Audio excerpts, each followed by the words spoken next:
Большинство жителей Могилева хотя бы раз слышали название Струшни, но далеко не все знают, что это не только название района и улицы, а настоящий ручей, который существует до сих пор и впадает в реку Дубровен, которая, в свою очередь, впадает в Днепр.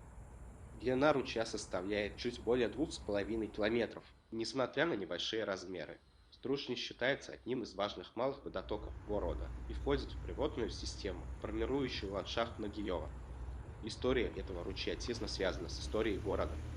Еще в первой половине XIX века через Струшню был построен мост. Известно, что уже в 1826 году он существовал и обеспечивал движение по одной из дорог Могилева. Это произошло раньше, чем появился постоянный мост через сам Днепр, который открыли лишь в 1860 году. Для жителей того времени даже небольшой ручей был серьезным препятствием для транспорта и повседневной жизни. Сегодня трудно представить, но долина Стружни когда-то находилась практически на окраине исторического города. По мере роста Нагиева застройка постепенно окружила овраг, а бывшая пригородная территория превратилась в городские кварталы. Название Стружни закрепилось не только за ручьем, но и за исторической местностью, которую многие горожане знают и сегодня. Интересно, что сама долина ручья сохранилась значительно лучше многих других малых рек города. В верхнем течении это настоящий овраг глубиной от 3 до 5 метров, а ближе к Днепру глубина достигает 10-15 метров. Склоны пересечены небольшими балками и эрозионными ложбинами, благодаря чему здесь до сих пор можно увидеть естественный рельеф, который формировался тысячелетиями. Однако нижнее течение уже сильно изменено человеком. Перед впадением в Дубровенку русло заключено в бетонный лоток.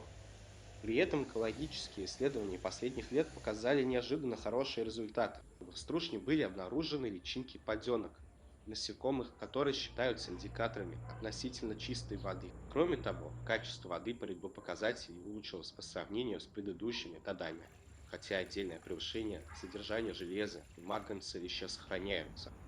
Стружня напоминает, каким был Могилев до масштабной городской застройки. Именно такие небольшие ручьи формировали овраги, по которым стекали талые и дождевые воды к Днепру. Они влияли на расположение дорог, мостов и первых кварталов города. Поэтому Стружня – это не просто небольшой ручей, это часть природной и исторической памяти Могилева, которая пережила смену эпох государств и городскую перестройку. И хотя сегодня многие проходят мимо, не замечая ее, этот небольшой водоток продолжает выполнять важную экологическую роль и остается одним из немногих сохранившихся фрагментов исторического природного ландшафта города. Считается, название стружни означает небольшой ручей или небольшой струк, старинное название небольшого водотока. Еще одно значение – ручей, протекающий через заболоченную западину. Если посмотреть на ландшафт долины Стружни, такое объяснение выглядит вполне закономерным. Ручей действительно проходит по глубокому оврагу, который в прошлом был значительно более заболоченным. Сегодня Стружня начинается двумя небольшими истоками. Один находится в районе дока, второй в районе улицы Кожедуба. В некоторых местах, например, под улицей Космонавтов, протекает по трубам. Несмотря на небольшую длину, ручей имеет хорошо выраженную естественную долину. Благодаря этому ручей остается одним из наиболее сохранившихся малых водотоков Могилева. Приходилось ли вам гулять по оврагам в Стружне? Какое впечатление производит на вас этот неочевидный район почти в центре города? Делитесь впечатлениями в комментариях.